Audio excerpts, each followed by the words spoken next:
Capage TV. Capage TV. Tout ça, la chronique musicale.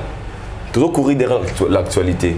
Et l'artiste musicien congolais a beaucoup plus dans l'actualité, c'est Fally Ipupa. Ok. Alors, si je viens à la télé pour parler des tournées à Fally ou bien par rapport à Yabo, ça fait partie de ça dans le chroniqueur musical. Je suis parmi les journalistes où on a ça la critique à Fally. Tout le monde le sait.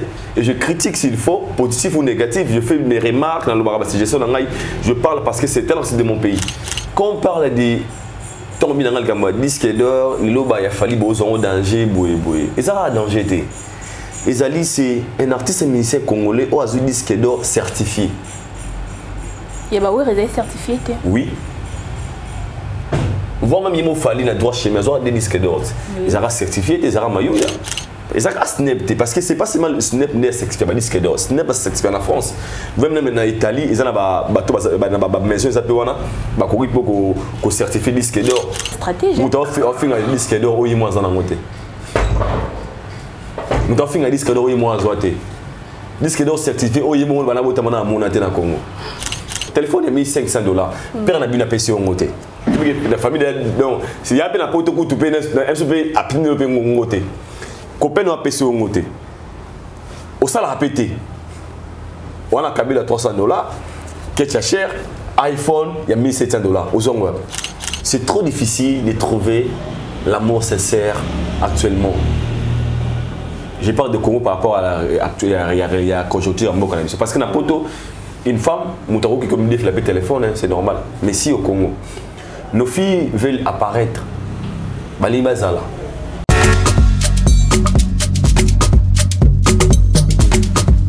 vous rêvez d'un teint uniforme et éclatant?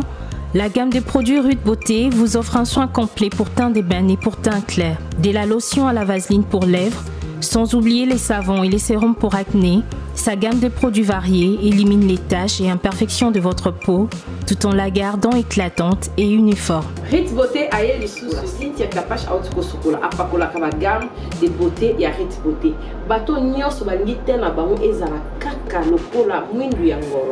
Yango gamme oyo ata bébé ya apakola olingi tena yo ekita te emata te ozaloka mwindu kitoko e o éclaircir poto na yo oye a gamme oyo mafuta na biso yango nde mikolo na topakola oyo eza na base ya papaye savon na biso eza na base ya papaye mafuta na biso mpe kitoko baoyo balingaka monoko na bango koma nakoma mwa rose bokomi kosisa mpe bisoda mpona kobebisa monoko te Rude ya beauté ayebi biso oyo acné sérum oyo eza mpona bato bazala mo elongi ekota babuto ezosakano makasi ozala na poto ozala na afrique buto elingi oyo elongi mafuta oyo solution Rude Beauté atieli biso yango so omonaki batashe moko esali ngai ya mwindu Rude atindeli ngai mai oyo ezali vraiment naturel ekobebisa yo te ekosala yo allergie te donc nyonso eza naturel omonisa Rude Beauté aosala mpenza baproduit ya kitoko oyo basalango na kati ya mafuta sozo pakola mafuta oyo ozwi serum nango otie na kati eza na inconvénience moko te oyo ata bébé aopakola yango nazo recommande bino bagamme ya Rude Beauté bozala vraiment déçu te o voyager te place à moi te place à malili en tout cas bagamme ya Rude Beauté etikao kaka date donc conseiller bino bozala kaka toujours fidèle na Rude ndeti na bomona poso na ebebaka te bosepela na poso na nga likolo na tingani kaka na Rude Beauté Rude Beauté oumela.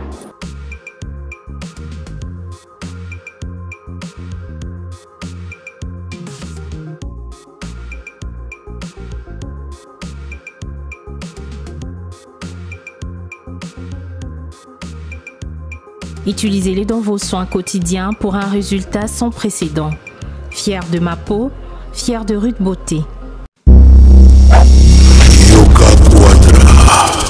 C'est moi, Kofi Olomide.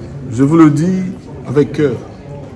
Si vous voulez aller de Bruxelles à Paris, de Paris à Bruxelles, aujourd'hui, il y a un moyen que vous devez soutenir.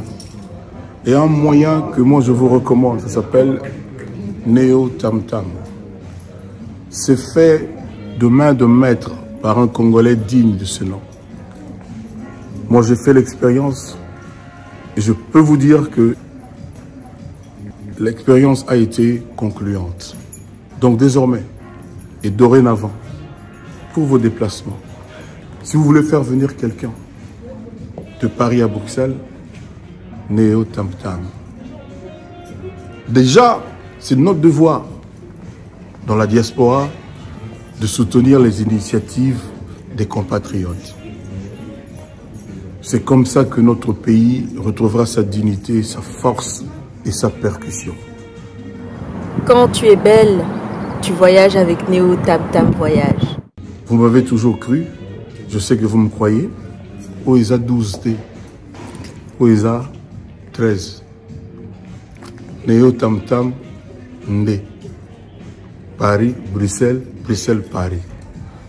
Que Dieu vous éclaire et reste focus sur vous.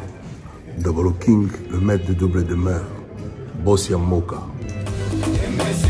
Jacques Pemba, Belade, Inoël Ngoya, Charisme, Elodie, Charisme, Boutique Aloha, Nathalie Bouba. Ya lelo ya sika, mwana Kongo yokelanga eloko oyo, onyokwa mape mingi kofutela mapangu, okoma neti bakinela yo molimo ya kofutela, okoma kolota mokolo lopango sanza nyoso di, abala groupe eye solution pona yo papa pe mama, okoma pe mokolo lopango, etie na disposition na bino, ba terrain ya minene ya 20/20, cadastre, à partir ya 5 000 pe 4 000 dollars ya pamba, oko banda kofuta yango a crédit, veut dire ndambu, tu okosilisa nyoso, awa na commune ya Selebambu, référence kaka na route principale OVD wana, okanisi esili, abala groupe ezana ba mibange na ba concession ya kosakana te, na lutendele na commune ya Mongafula, na Kimwenza gare, référence Lac Mavale, et kopesa yo opportunité, o souscrire na mabele, oko makolo lopango, kasi oza kofuta mbongo ndambu, ti okosilisa lopango ekomi ya yo, mikanda nyoso okozwa, courant ezali, forage pe ezali, po ozwa mai kitoko, bango moko bakoki kodefisa yo sima, o banda kotonga malembe, ti okofuta o mettre en valeur parcelle na yo, ba terrain na bango ezali pene ya makadam, pasala kape construction, vente pe modification ya ba barge, ba ligneur métallique, pe ba pousseur, Kongo mobimba eyebi yende spécialiste na masolo oyo, ba te kakape toutes sortes ya mabaya, lokola bois de charpente, lifaki, bois de tola, bois afromose ya pe misusu, pona kokota na contact na abala groupe, bazana kati ya Port Baramoto, tope obengi bango na numéro oyo 097 93 83 406. Abala groupe solution ya mobange mosungi ya bana mboka. Vous êtes à Kinshasa à la recherche d'un cadre au confort moderne pour vos séjours? Une gamme des meilleurs services pour votre entière satisfaction vous attend chez Ozanas House.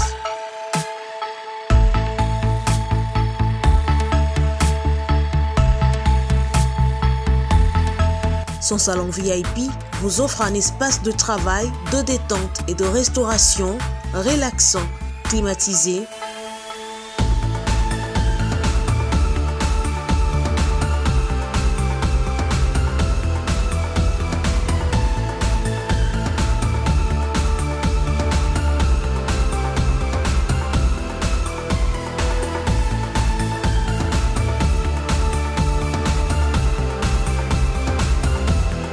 et ouvrant sur un balcon qui vous offre une très belle vue. Et d'une cuisine entièrement équipée.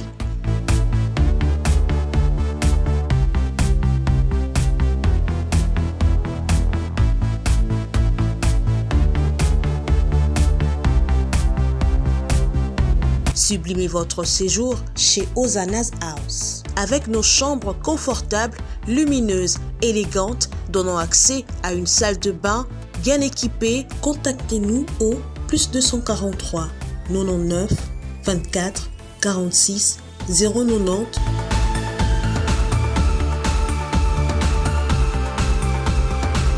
Ou encore au plus 61 420 513 456. Situé à Kinshasa au numéro 5 bar A du quartier Malandi 1 dans la commune de Matete, référence à Revodacom, un accueil exceptionnel chez Ozanas House.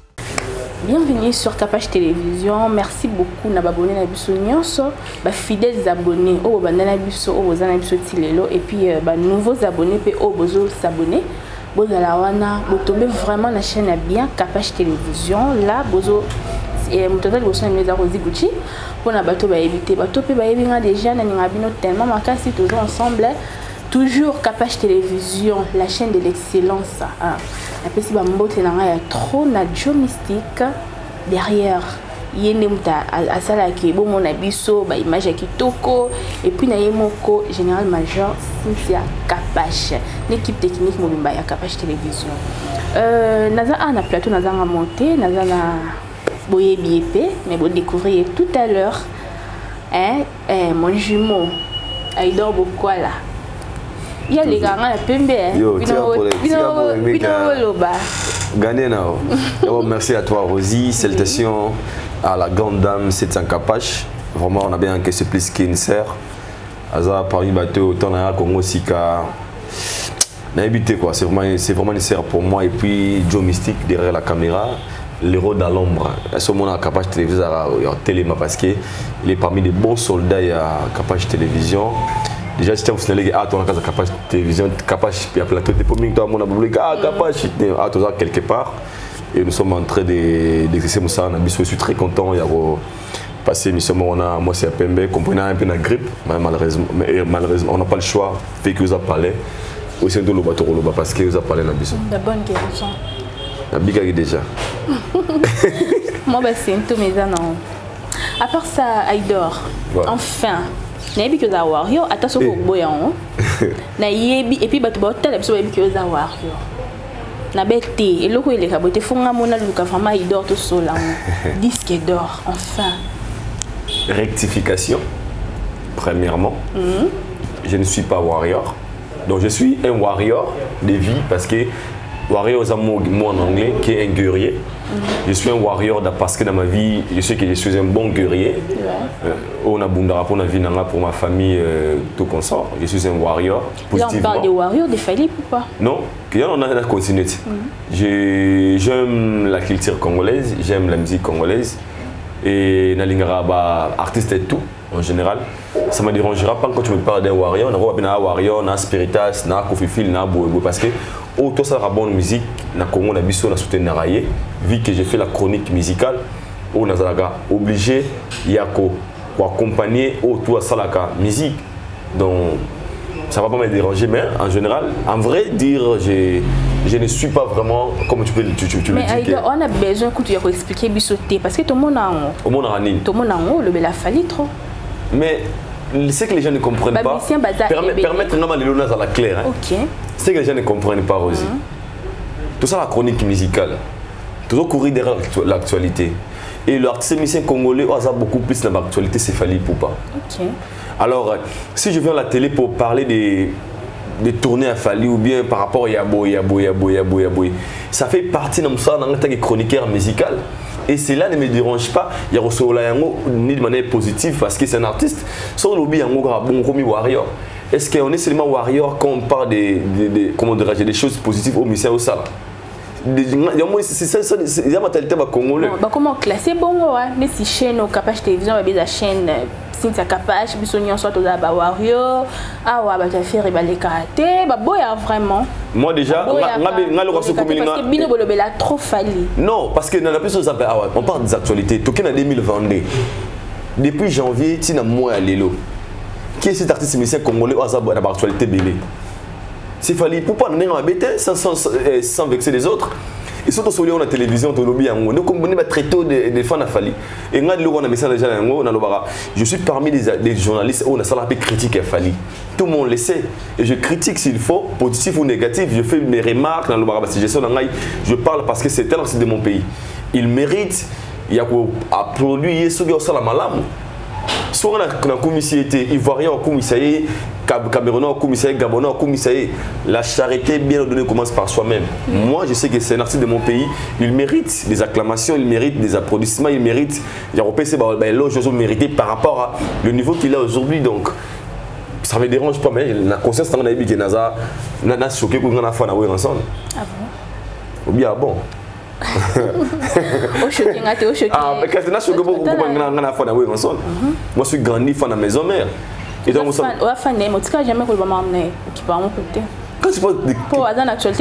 quand tu parles de coéquipier, tu dis quoi? Tu fais allusion quoi? Peut-être n'a choqué. Avant concert il y a Wenge les 30 jours. Je suis parmi les personnes Oyo Nabana Kolobela Makamba Wenge sans l'art. Kapachaebi. Et les gens, les Warriors me traitaient de moi de Moutawenge. Tout le monde le sait dans les commentaires. Yo, Aïdor, yo, on soit les rabacs et piana. Yo, Moutawenge. Non. Je te dis bien, tout ça la chronique musicale. Tout ça, tout ça la musique dans le Congo, nous avons le droit de porter en plus, il y a la série. Inosbi, Fali, Ferré, JB, tous les artistes musiciens, à l'exception de Moutouté. Alors, s'il faut parler de Fali, je vais parler de Fali. S'il faut parler d'Héritier, je vais parler d'Héritier Watanabe. Au Kamosina, la seule et l'unique mission où on a traîné trop, c'est Héritier Watanabe. Ouais, il m'a appelé Banzembo. Aïda, pourquoi la générique dans l'émission de la chaîne? C'est Héritier.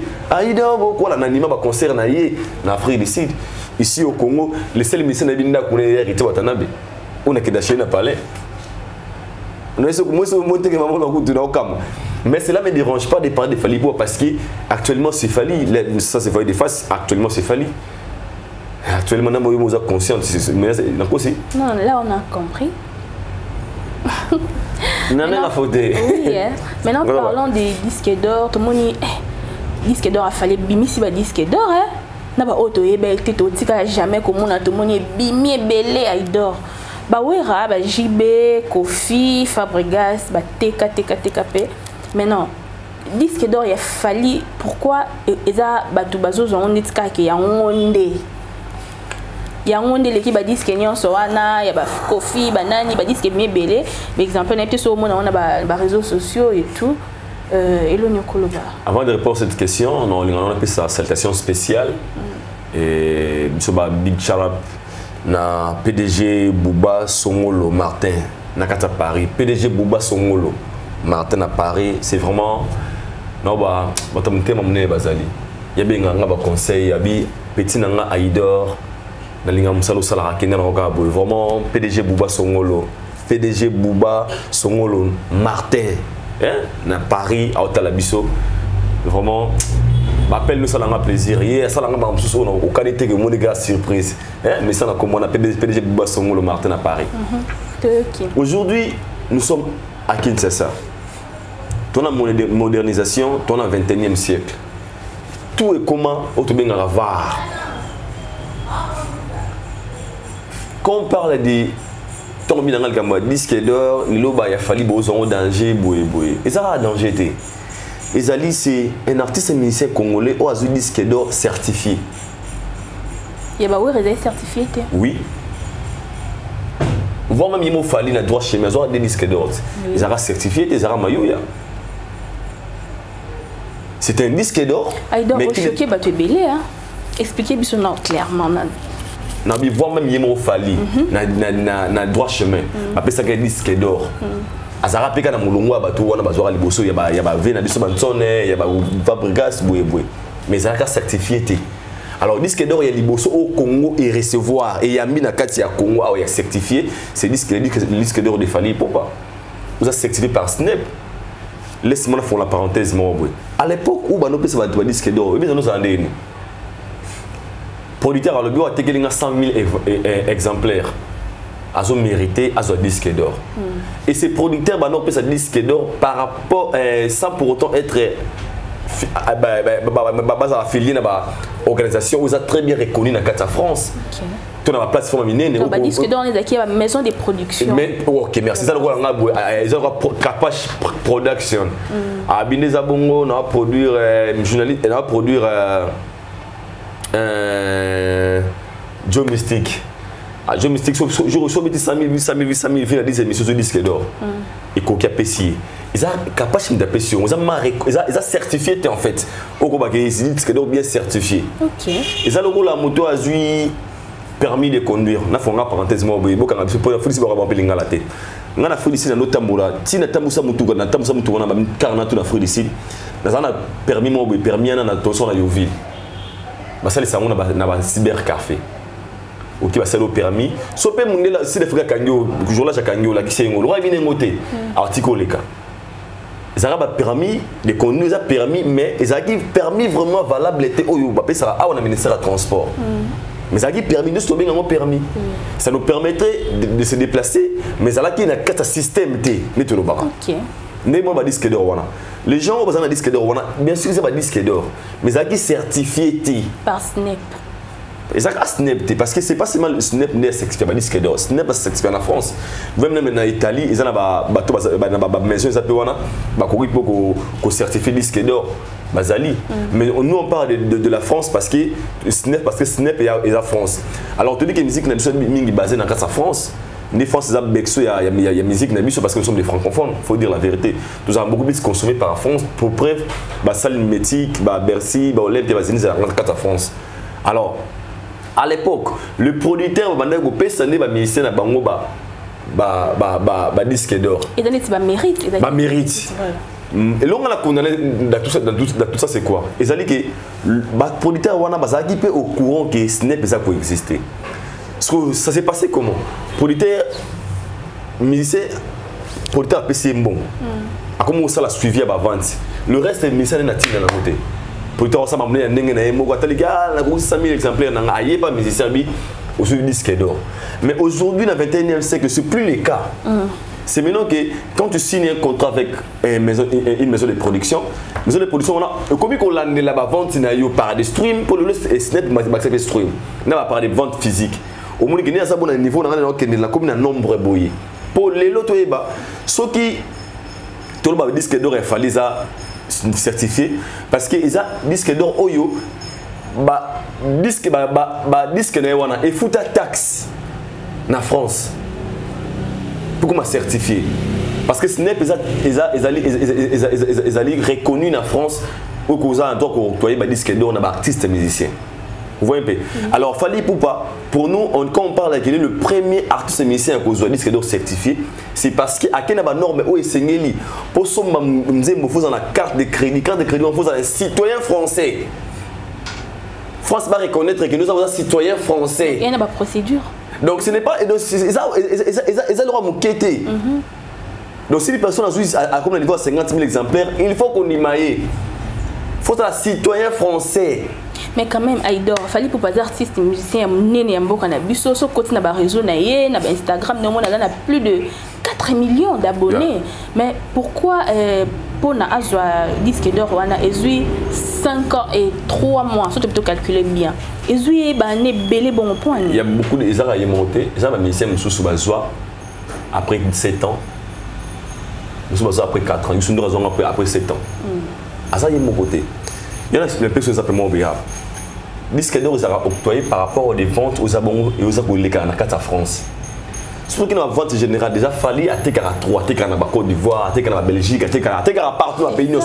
Mais pas contact à ce qu'il y a monté. Pourquoi? Ce n'est pas contact à oh Tekara na France. Ok. Bon on dit. Oh Tekara na France parce qu'il fallait na Belgique Tekara bien. Non, Canada, bien, Italie, bien sûr, mais ce n'est pas contact avec la vente ou comme la carte France, la seule française. Vraiment, oui. Il y a un moment, c'est normal, je peux t'expliquer, ce n'est pas n'importe quoi. En fait, ils ont facilité.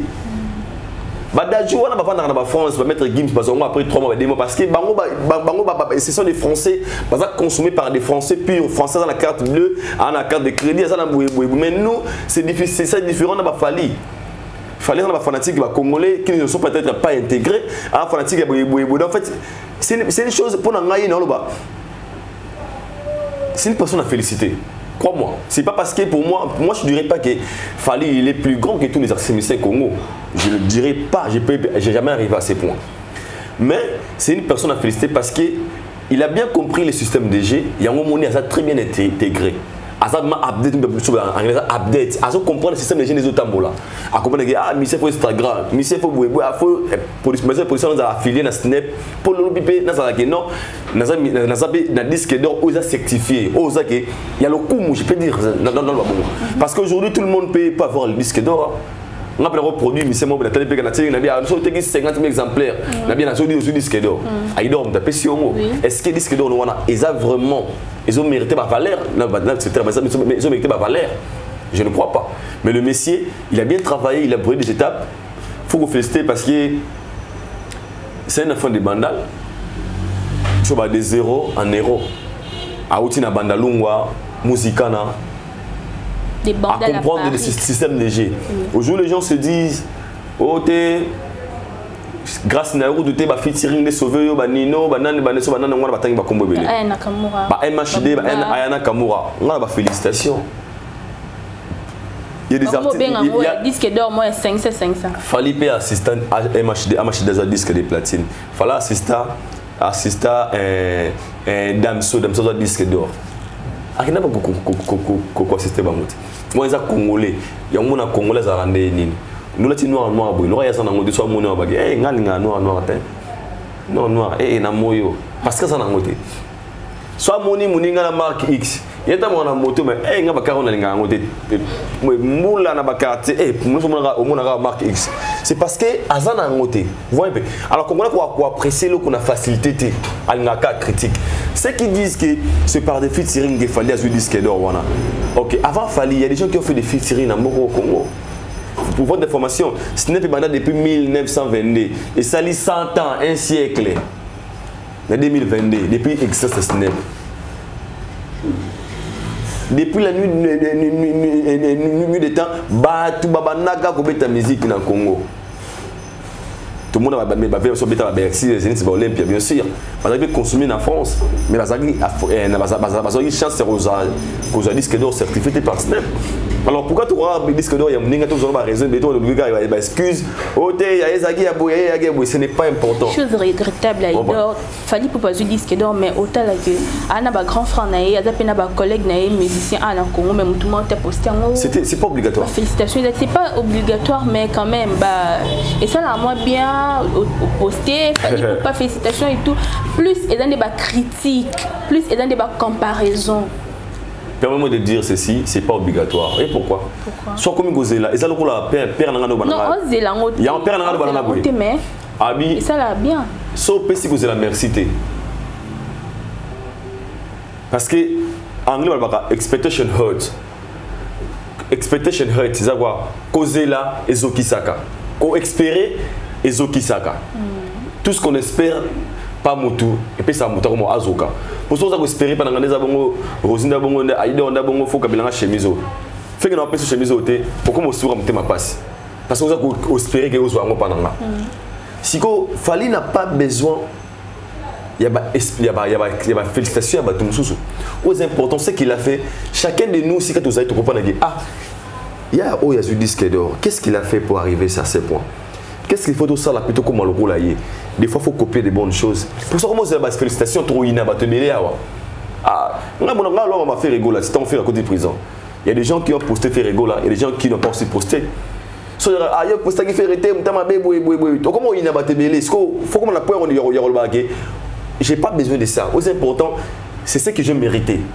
Félicitations, aux importants. Il y a un on est là, il y a un on a fallu. Surtout c'est la règle. Ma félicité.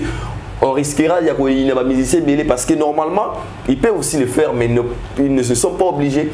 Ils allons recouper. Ce n'est pas tout le monde qui peut te dire mes condoléances.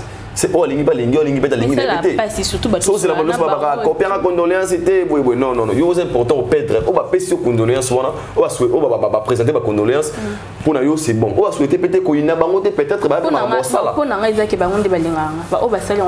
non ça dérange pas c'est important ba passer félicitations ba passer été lui, ce qu'il a fait, il a gagné. Il a gagné, pourquoi? Parce qu'aujourd'hui, le Congo parlera de lui étant que premier artiste et musicien du disque d'or certifié. En n'est pas niant, le disque d'or, pour moi, je précise bien. Le disque d'or, il a disque d'or, il a certifié.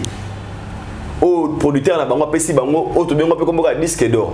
Mais disque d'or, il a certifié. Il a reconnaître, certifié. Il a fallait certifié par Snap. Mais les autres qui ont resté disque d'or, ça la capacité parce que ils s'appellent roi le roi bêta qui servi par l'album bêta. C'est aussi facile de disque d'or. Mais comme producteur d'abord vraiment un trop de vérité, peut-être je peux dire ça, comprendre certaines gens bien été on est un peu dans le sombre. Mais aux importants, félicitations à Fally Ipupa de King, vraiment. Aux affinités à cette génération, les gens peuvent me traiter de warrior à don't fucking care. Aux importants, je sais que je suis jeune et je le félicite parce que le Lusikate Bar, il faut que ça motive les gens. Si Kate Bar, ils ont tellement l'écolo, tant que ça la musique, ça on a la débite. Réussir et puis atteindre tes objectifs. Ko basé dans polémique ko basé ka te bien sûr c'est pas aussi mauvais. Est-ce que les talents ne suffit jamais? Il est arrivé là où il est aujourd'hui parce qu'il est aussi entouré par des bonnes personnes. C'est pas aussi ses managements, c'est pas aussi ses amis, par son équipe. Alors les artistes musiciens cherchez aussi bien à être très bien entourés, avoir des équipes solides où ils peuvent permettre d'atteindre leur objectif. Un artiste, c'est la personne qui se laisse conduire par des managers et avec un talent à savoir. Mission mission aussi danger, mais la réalisation manquée. C'est un bon conseil. Moi je peux dire c'est ça. Ouais. Merci beaucoup Aïdor. Boyoki Aïdor éclaircir Bisso vraiment pour la disque d'or. En tout cas, Azaki vraiment clair de comprendre. On a peine à comprendre. Aïdor, Namoni, ça va, Babandroid partout. Wow. Fallait vraiment yoka. Bino Alandela, Bino vraiment. Comprendre. On comprend vraiment. Kasi. Donc on a Dieu mystique. Qui est là qui fait partout. Dieu mystique tal. Dieu mystique tal. Bon, marketing est à moins. Bon, ça coûte l'auté, bon, l'obaté, bon, tiens, mais Namoni, ça va, Babandroid. Ça s'annonce bien. Qui ne peut comment bouger. Déjà, ça s'annonce bien. On a baki après Kassou Victoire et après ça Kassou Kozoa disque d'or, ça boostait aussi le concert des 29 octobre. Moi, j'ai serré des parties parce que les concert il y a défi. Quand je parle de défi parce que tu es mis ma vie Batika va des fois à domicile, Bercy Zénith sur l'Olympia, un stade des martyrs. Et il fallait mettre à Bercy Zénith sur l'Olympia. Stade des martyrs. Et comme tu concert Oyo, il va aussi motiver cette génération dans héritier Watanabe, va faire Regola, va Fabregas, tout le monde au zappé pour ça à concert na yé na martyr. Alors ça l'a motivé par rapport à ce qu'il fallait réussir. Et au moins la CP les alliés, na aussi on a fanatique qui n'y a pas bonne, ba minimum la bonne musique, na fanatique a fallu. Ces jours-là, tout tourne sa place wana. Non ça tout pourquoi, non ça pena yo na biso. C'est un concert au Moutabé Tangoza musicien congolais. Oui. Et nous sommes là pour promouvoir la culture congolaise. Ça n'a rien à voir avec le fanatisme. C'est une question, il y a victoire, il y a Fally, il y a victoire, il y a musique à Congo. Et ça qui Fally pour pas attendre ça parce que c'est clair, laisse-moi vous dire la vérité. Fally bêta partout. Fally bêta partout, Fally bêta na Angola, na Zambie, na stade. Mais awa mboka na yemoko. So imaginez ce que stade ya mboka na yemoko. Azo mérite tout ça. On a la stade ya Angola plein. Et là la Zambie on a tout ça. Pourquoi pas Congo? Donc moi je pense que ça s'annonce déjà super bien. Et ce jour-là nous serons des partis pour soutenir Eugle. Et on a comme on a martyr à 6h30. On a caméraman. Avant bon. Naoya, on a un jeu mystique. 6h30. Yo moi aux aola là. On a un jeu mystique. Non là 28. 6h30. On a 28. Bah émission. Pourquoi tu as parti 6h30 dans un stade des martyrs. Je dis bien 6h30. Jamais. Oui, pourquoi? Pourquoi? Je vais être parmi les gens qui vont écrire leur histoire dans le concert. Bato ba biso concert à Wenge, ba fi ba yango. Moi le ba sakari ba Joka, ba Wenge pourquoi? Ba assista.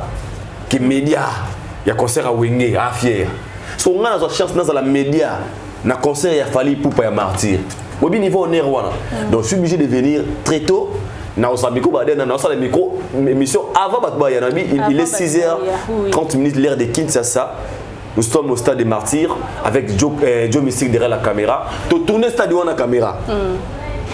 Ok. Avant et après. Bon, ça, avant et après. Après, on a 0h45. Dans sa sou, on a. Oh.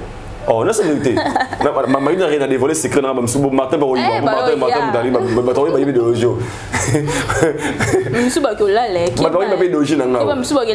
parce que pour moi, c'est l'honneur. Il fallait pas jouer le 29 et puis les 25, c'est Héritier Watanabe. Posons-nous des questions. Ce qui, il fallait réussir. Bon, il fallait ça. Il fallait être martyr dans un bon moment. Moi, j'avais dit dans toutes mes émissions, martyr, c'est un succès. De grands événements et en compagnie de nous dans la puissance. Mon téléphone, pour me sonner, il faut que je me soit sonné souté. C'est normal. Même le martyr, il fallait être un bon moment. Il fallait être un succès. Et puis, on a accompagné le concert. Alors, il fallait pour pas. Au public, il y a c'était un concert de la chance. Attends, on a stade des martyrs. Concert à Fikir, les amis, Lemba, Kunaminge, Bana Lemba, Baroya, Bananini. So martyrs, c'est central na biso. Moi na Kingabwa, moi na Matete, moi na Njili, moi na Makitambo, moi na Gombe, tout na biso no sowana. Et ça dit qu'il est fallu pour pas. Le prix c'est à 2500 francs congolais. Plus loin, pour l'image, c'est au sommet 3 ninos au sud des tickets. 3 maisons, je ne me trompe pas, maisons classe au sud des tickets. On a succès. Abimisi, Nzembo Oleoza parmi les tubes, meilleurs tubes, il y a Congo. To bloqué. Abimisi science-fiction. Et Nabiso Maman Mokondi. 3 singles, ils vont les accompagner dans le concert. À quel moment plus loin, Nzamala l'a raté, après c'est disque d'or. Donc, nous sommes à un moment où il y a avant le moment les 29. Ce concert, bon, il y a par rapport à quoi? Et c'est la pire que par rapport à quoi? Non, mais il fallait prier. Ouais, puis ouais, il dort. Non, il est optimiste en fait. Très positif. Oui. Il y aura tous les monaïs. Chacune de nos actions devient mémorable. Contrôle pas la force qui va m'arrêter n'existe pas. On est ensemble.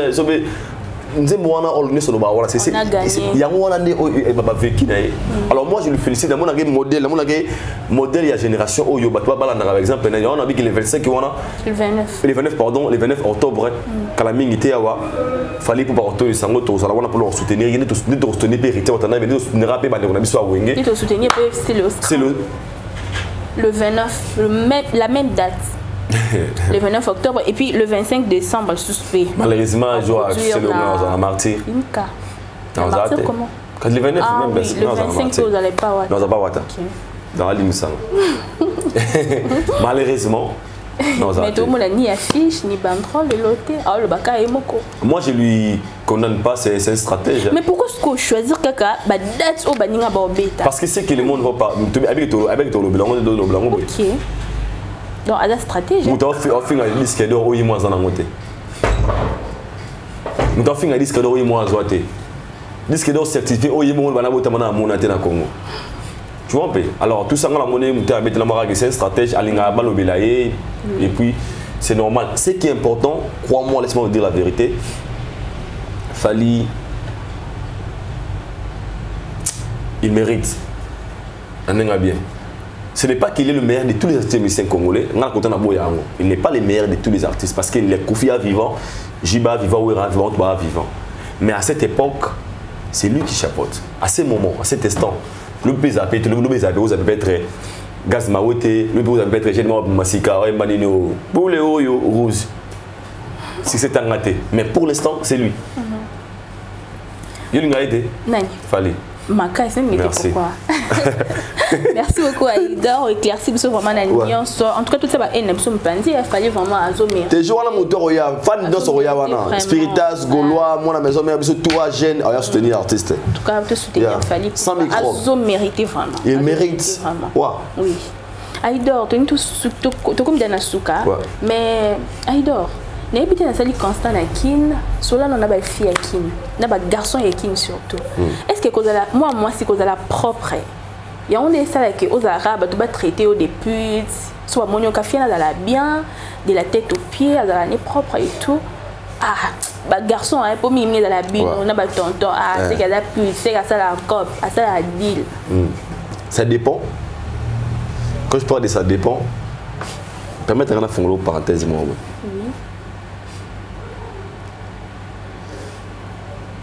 iPhone 13 est à combien? Il a 2 dollars. 2 milliards. Pour que les gens utilisent ça. Les gens qui ont créé le téléma ou les gens qui ont chance de faire ça. Les alliés. Tout ça, on va passer là. Je me suis dit, Tarasco, il a la poche. La poche, il a une simplicité. Je me suis dit, comment tu as le câble. Oui, mais ça, on peut câble. Je me suis dit, c'est une moto aussi. Oh, ça, il me semble que bon, comment tu as donc, iPhone 13, il a 1700 $. Une fille, au papa n'a pas un téléphone, il y a 30 $. Une fille qui est dans une relation avec son petit ami, on a conscience à petite amie, on a 100 $. La conscience ni. La conscience, et ça nous arrive aussi dans le moment où on tombe avant tout aussi 50 fois. On m'a dit petit tout ça est tellement mais tout ça combien d'années? Ma bito qui va 3 ans. Et il m'a dit attends 30 ans il m'a dit tout ça mon dit il m'a ah 3 ans solo 3 ans. Ah, comment il y a choc. Non, que le bon côté. Et ben dame Kim qui a une qui non, Nelson comprend. Nabi qui a conscience que non peut être 100 $. Par rapport à mon. Comme ça ça bon. Du coup, on a peut-être monter 100 $ boité. Bazali ba couper zali. Na zo peut-être 50 bazali na Kenya tout le monde en haut. Ozo pas. Siko, posez-vous des questions. Mutu oh déjà petit ami n'a peut-être 30 $. Il se retrouve dans le téléphone, il y a 1350 $. Ah, ça l'a pété. Le téléphone est 1700 $. Pour ça, l'a raté. Le téléphone, on a la réponse est simple. C'est simple que. La question. Le téléphone est 1500 $. Père n'a pas une PC au côté. La famille, donc, s'il y a un peu de coup, tu peux appeler le côté. Copain n'a pas PC au côté. Au ça, l'a pété. On a câblé à 300 $. Qu'est-ce que cher? iPhone, il y a 1700 $. Aux ongles. On note non. C'est une question en général en fait. Oui.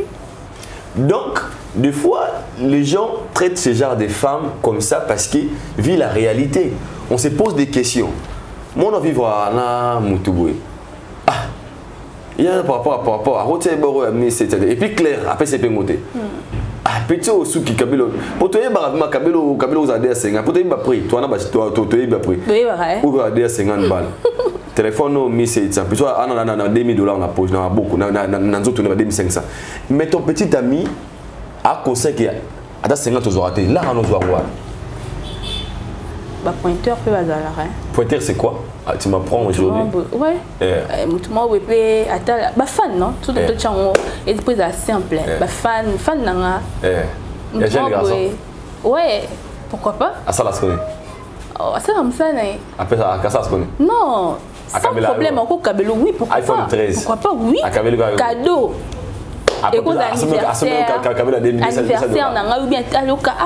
A Camilo bon à 7700 $. Après ça Camilo 300 $. A Camilo gabon. Pour nité zala non. Yo ko kabela la te yo ba kabela yo te. Donc pour toi kabela, il faut que ça les lots tout pour la relation moi. Je voulais dire c'est trop difficile de trouver l'amour sincère actuellement. Je parle de Congo par rapport à la conjoncture en Congo. Parce que na poto une femme, Moutaro qui communique le téléphone, c'est normal. Mais si au Congo, nos filles veulent apparaître, c'est tout TikTok et comment.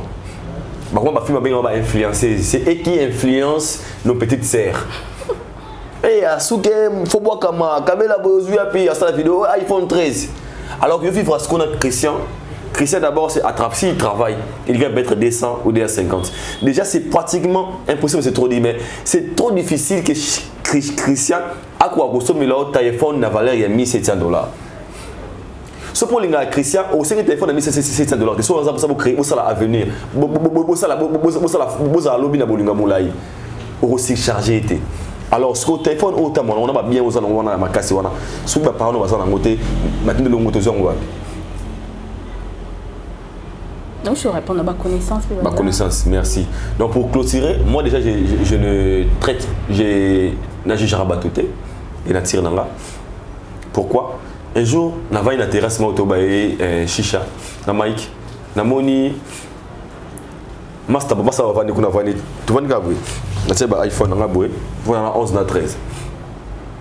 Mouvement vraiment ya ba si meto bogi pona pour mettre un terme nga ba maramote pour la iPhone ba on va bien ni pour faire Mike après carnet libanda tu vas une toto ce que pour la mutuana iPhone wana na son ka peut-être nzela mabe mais je mystique va être heavy na ko na pena heavy iPhone nga mais ce comprend il faut pas que déjà pour je ne juge pas parce que moi si on a pas moni les parents wana a vous appelle un bal nessa a peine à l'arte mais azana famille basuna raye a peine ba yani na poto ba ndeko na poto ba sala la guerre ça va bien mais sur montre que toute la propriété comme alors synonyme ya ça la pute nga déjà na domaine wana te yango na ngai na ba na kala na no ba ke sur la monifier za tatouage na amela chimbok une pute.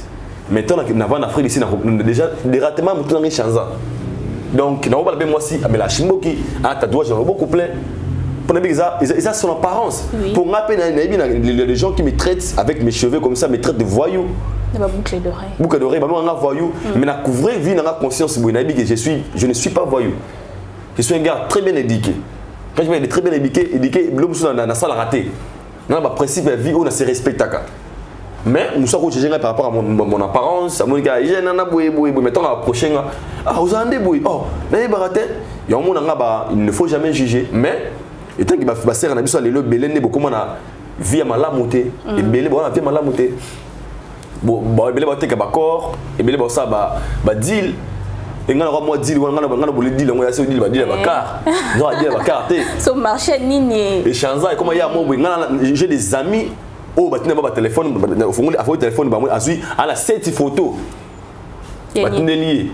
Au moins, il y a des gens qui ont oublié de shawarma, bah délivrer. Fier sur ma yémo, ma bonne masse.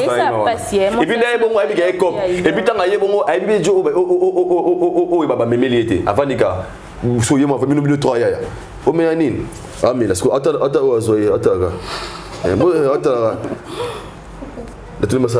oh ben l'ingaï. J'étais très choqué. Et petit Wana, à vous avez une relation dans le bal de Moroboy. Tu comprends un peu?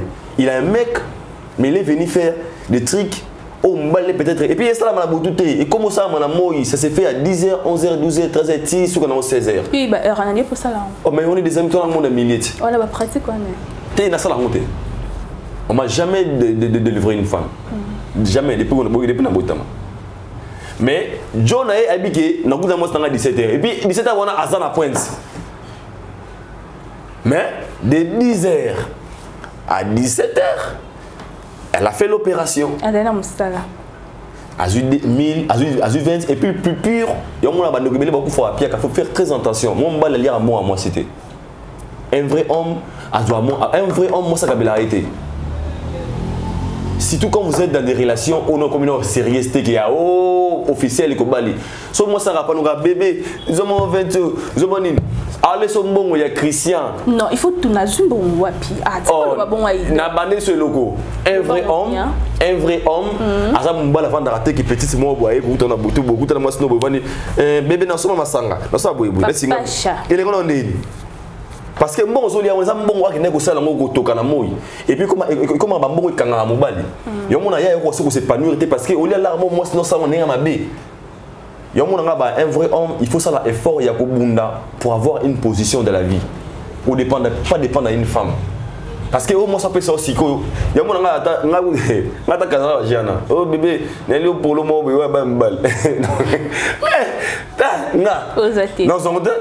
oh, tu n'as pas besoin de oh, moi, en fait, Pourquoi? Parce que les autres mots bang abino ba fille parce que les femmes sont capables. Je dis bien des femmes. Moi j'ai un ami qui me dit que y a mon ango bisengo. Oui, il y a un petit nanga ko na pour mon père moi lingi maman na mutala na utire ku kuna na kosa ke o nga ka fo ne jo caméra zo ba 300. Ces genre des hommes existent jusqu'à présent. Posez-vous des questions. Est-ce que moi si on a respecté au quartier lelo. Moi si on a considéré même pas. Moi si on a valeur, faut faire très attention. Yeba mutozo linga, yeba moi sozo kuyana, yeba moi sozo musane à venir, ozo vivre dans un foyer. Asa bonheur ou bien malheur. Est-ce que moi si on a retenir dans un moment difficile? Est-ce que moi si on a encore se tenir dans un moment à pas si? Parce que aujourd'hui les femmes c'est pour ça bien gâté. Les jours pour la François Bédo son abo santé. Oui, ma fita na. Yango? Oso mbilanga. Parle yango. Yango te. Ah, il est là combien? Gamme non complet. François Bédo. Il a bah ça $50. Ça $50. N'est-ce pas ce qu'on va faire dans parole là? 4500. Au moins, ça va taper, mais tu vas voir où ma fête. Donc, vous. Si on a pas 4500 pour Congolais. Nous sommes partout, nous avons tout le temps. Ça se fout dans la parole au cap. On va traiter des chopes. On va traiter des bisons sur des chopes. Et qu'on fait une montée. Et nos apparences. Donc, pour la close, moi, je n'ai jamais battuté. Mais il y a des Congo, ma fille, elle a bien. Surtout, ta poteau.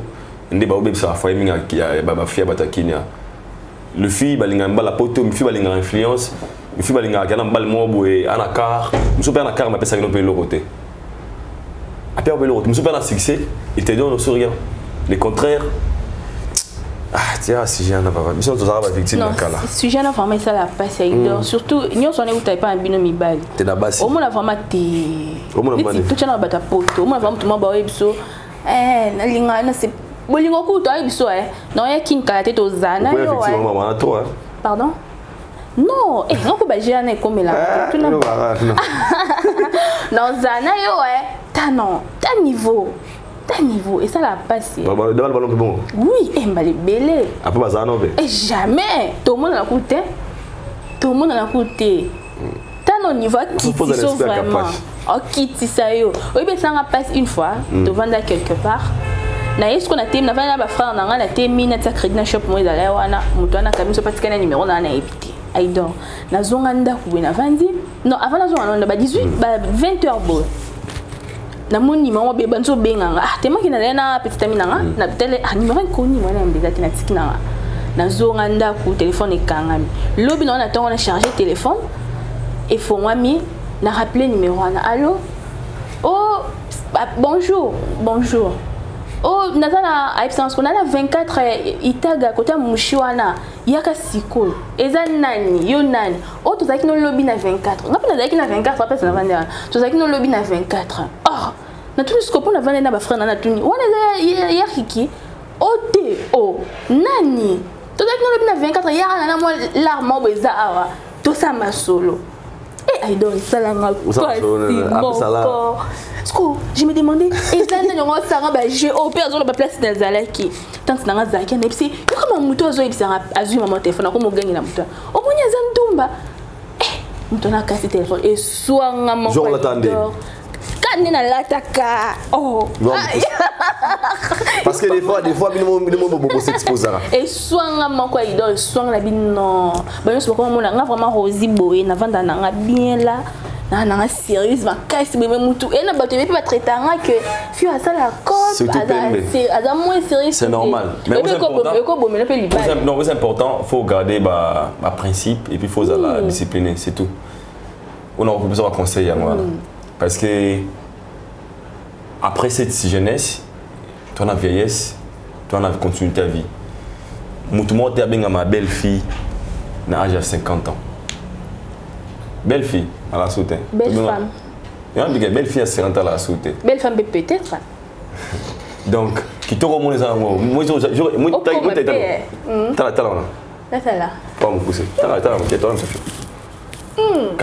suis belle. C'est 125 ans. Non, Zaka. Et non, donc, c'est que qui te quoi est boulingé na bino et quoi ça bino, c'est ça seulement boulingé. Protégeons bien parce qu'il y aura une personne qui sera avec toi. On sera la continuité na yo. On en a besoin au bio. Ah bon, attendez ça. Enseigne qu'on peut ça na fille. Base à la fidèle, base à la vraie envers et base à la relation mon corps. Base qu'on s'envie quoi envier. Parce qu'aujourd'hui, tu peux voir une copine de Aïdor avec un iPhone 13 ou bien 11. Peut-être qu'on a un Kabilaï. N'a pas mérité normal. Mais toi comme tel au moins que c'est ton ami, tu te dis ah, et moi et fille on a iPhone 13, soit iPhone 12. Et c'est que ça regarde agenda. Il faut que ça agenda.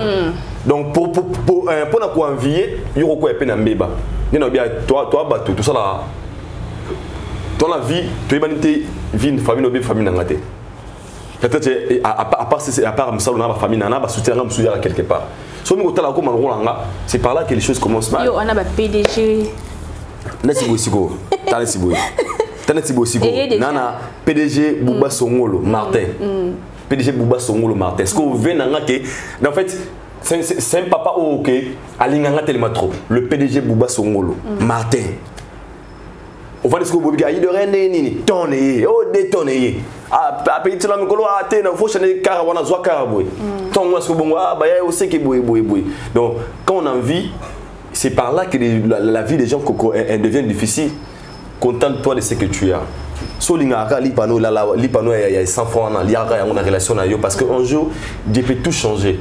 Tu comprends un peu on a besoin de conseil on a bande de basi vous à vrai envers la relation na yo. Conseil nous copie ça ba pacha. Gigolo. Ba gigolo. Na mona castronga ba conseil. Un homme c'est celui qui est capable de mettre comment dirais-je put food in your table. Je vais mettre pour français moi qui m'a. A man is the person who is capable to put food on his table. Muto azara capacité aux il y a comme mission meilleur mais ça. Il y a quoi c'est ma responsabilité c'est ce qu'on appelle un homme. Un homme ne dépend pas à une femme. Et ça interdit. Mais moi aide qui cocotte sans problème. J'ai pas moi aide c'est pas elle dépendre tu peux m'aider mais je peux pas être que se dépendre na yo parce que yo moi aussi. Moi j'ai le droit il y a quoi c'est ma responsabilité à 100% bien sûr mais je suis un homme mais si on a la responsabilité na ngai c'est par là que je deviens faible moi ça à en charge aux a capacité au gang la moi c'est on attend si elle veut sortir avec ses amis on va rien du tout même téléphone au somba to contrôler mais au somba bien téléphone on des décisions na kosi kabelo somba te atango boye atango tentira jaune yo banega longa nga couleur jaune te o somba ngote yo nai oh mais so somba ko banebe yo longa po avec aïda ko sebe abotoli kabelo nanga il a mboso mate senglo glata ngote ngali nga boyete tu as droit à donner des ordres parce que aux la responsabilité envers et mettons aux la responsabilité au banani question mark je pense que on aura si je en tout cas dans l'arche de ozon à sous pour te développer très très bien merci beaucoup Aïdor merci à Rosie nanga robengo lelo grossi Dolce Gabbana tenanga bouchi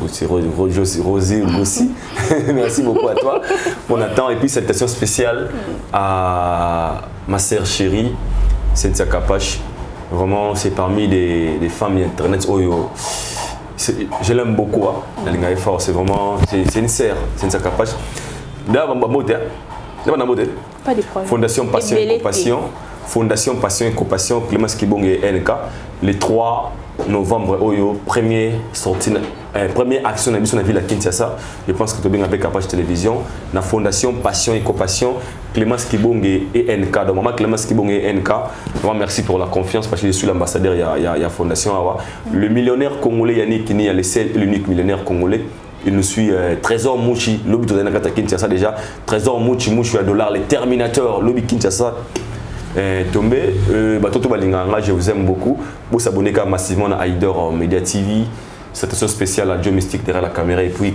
moi ça s'appelle Rosie Goussi yeah we love you merci je t'aime aussi merci beaucoup d'avoir abonné sur la Kapache Télévision merci pour la confiance merci pour la fidélité merci d'avoir partenaire surtout Rosie Goussi est là dans le Mabino Makasi Écoute, on a sous prochainement sujet en tout cas to solon sur ma casse to développeur on a Aïdor quand des bolingaka ba fille ba garçon ba conseil à malamu Aïdor a outcopé en tout cas votre en pratique nyonso et le canon iPhone 11 qui 12 13 14 bien on a fait lumer au sala au misala mabe pour na iPhone 14 au éviter que lobby peut 17 euros bima au sandeni conseil à malamu ezara que to travailler to luka et ça là bien en tout cas je vous aime beaucoup ba gros bisous na bino Capage TV. Capage TV.